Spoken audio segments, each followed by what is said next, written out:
Welcome to Story Lab. This week, we're talking about humility, while we take a look at the story of a really unusual breakfast.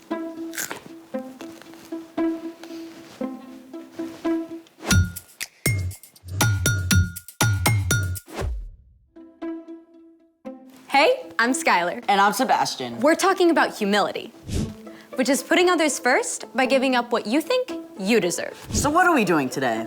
This. Taking out the trash. Take a look inside. Okay. Hold on. I feel like I'm doing surgery. Go ahead. 1 banana peel, eggshell, more eggshells, I like omelets. coffee grounds. Dark roast. This is the way. Ooh.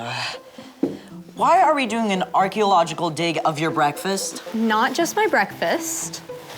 Let me guess, you lost a contact? Nope. I give up.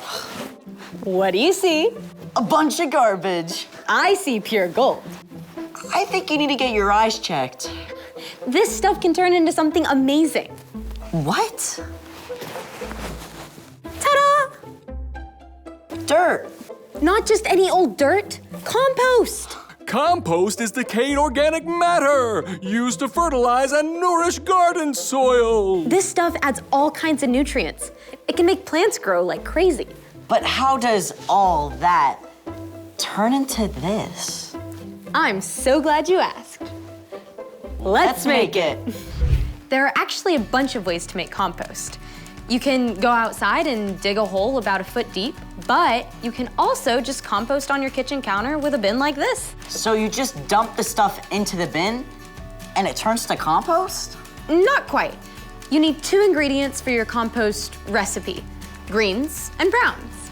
I see green and I see brown. Actually, these are all greens. Fruit and veggie scraps, eggshells, tea bags, and coffee grounds are all greens because they have a lot of nitrogen in them. If you have this many greens, you need 3 times as many browns.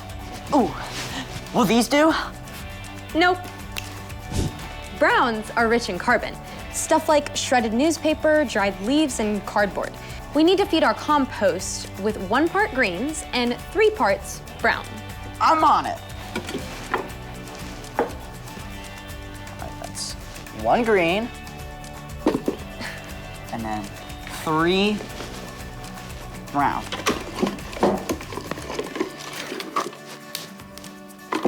There we go. Now we keep doing that, right? Yep. 2 2. and 3. 3. And then we need 1 of this. Yes. Well, it is basically garbage. That's it? Pretty much. You can feed your bin greens and browns, and with the right balance of carbon and nitrogen, it'll help it decompose quickly. And it also helps to turn it over every few days. What a cool way to turn something no one wants into dirt. Really helpful, awesome dirt. There's more than one way to make something good out of something not. It's time for... The story before the story. Today, we're in John, the 4th book in the New Testament. But before John, in the very beginning, out of a deep, deep love, God made an amazing world. But when people turned away from God, the world was broken. God made a plan to draw people back into a relationship. So at the right time, God sent his very own son, Jesus, to come live among us. When Jesus grew up, he traveled from town to town, teaching and healing. But the religious leaders made plans to get rid of him. Jesus was crucified on a cross and died. But early Sunday morning, Jesus returned to life. Lots of his friends saw him. Which is where our story starts. Take it away. Hey everyone, I'm Chloe. Hey, Chloe. After Jesus defeated death, he appeared to Mary Magdalene and then to his closest friends, and lots of other followers too. We can only imagine how amazed and overjoyed they were, and how many questions they had, especially Peter. I said 3 times I didn't know Jesus. Is he angry with me? Does he still want me to be his friend? It was true. The night before Jesus was crucified, Peter had promised he would die before denying Jesus. Where I am going, you can't follow now, but you will follow me later. Lord, why can't I follow you now? I will give my life for you.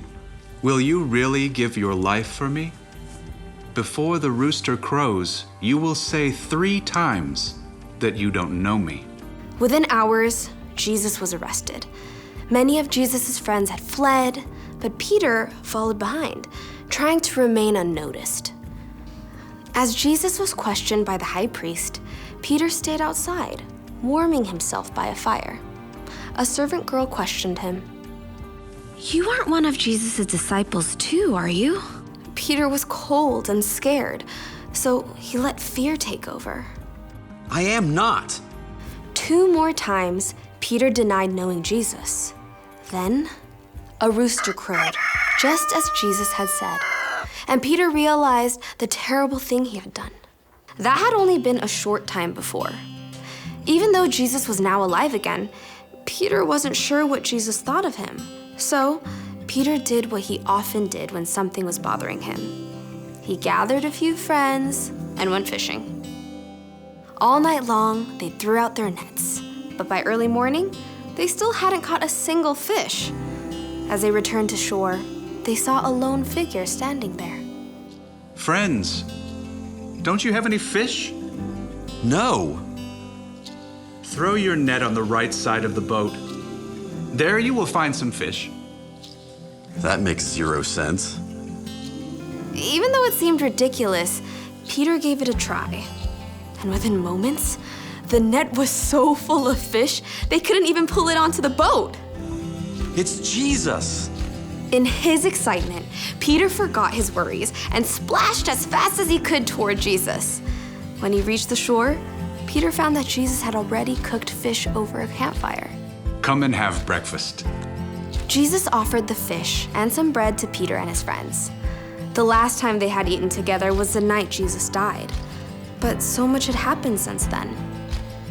They may have been quiet as they ate, wondering how things would be different now. When they finished breakfast, Jesus called Peter aside. Maybe they took a walk on the beach. I bet Peter's heart was pounding fast. This is it. Peter, do you love me more than these others do? This was not what Peter expected. He took a deep breath and answered. Yes, Lord. You know that I love you. Feed my lambs. Now, let's be clear. There were no sheep on the beach. Jesus didn't mean for Peter to take some lambs out into a field of green grass. But many times, Peter had heard Jesus call himself the Good Shepherd, while the people around him were like sheep. Jesus wants me to take care of the people who follow him. Again, Jesus asked, Peter, do you love me? Yes, Lord. You know that I love you. Take care of my sheep. Peter was getting anxious again. Why had Jesus asked a second time? Didn't Jesus believe him? A third time, Jesus asked, Peter, do you love me? Lord, you know all things. You know that I love you. Feed my sheep. Peter was frustrated that Jesus kept repeating this until he realized. Jesus has asked me 3 times if I love him. Maybe that's once for every time I said I didn't know him. Jesus had not only forgiven Peter, Jesus was inviting Peter to care for all the people who would follow Jesus now and in the years to come. Following Jesus wouldn't be easy, but it would be worth it. Every step of the way. The end. Wow, so Peter really messed up, but Jesus still loved him. Yeah, Jesus didn't leave him hanging. Exactly. Peter was the one who denied Jesus, but Jesus took time to make it right between them. So, what's our part in the story? Well, if someone wrongs you, it's super easy to stay mad. But even if you feel like you have a right to stay mad, humility means choosing to forgive and make things right. Maybe your friend didn't call and invite you to their house on Saturday like they said they would. Instead of being mad and refusing to talk to them until they talk to you first, you can go to your friend. You can tell your friend you were hurt, but still care about them and want to hang out. Or your big sister promised to give you a ride to school, but she left early, and you had to wait for the bus in the rain. Instead of giving your sister the cold shoulder, go to her. Tell her that it wasn't okay, but you still love her. And if you are the one who hurt someone else, it's just as important to make things right with them. This is not easy stuff. But it's super important. You're absolutely right. See you next time. Bye, Chloe. So here's the thing. Put others first by making things right. Got it. Do you think Peter and Jesus composted their breakfast leftovers? No idea. Hold on a sec. All right. She looks hungry. Apple core? Nom, nom, nom, nom, nom, nom, nom, nom. Thank you.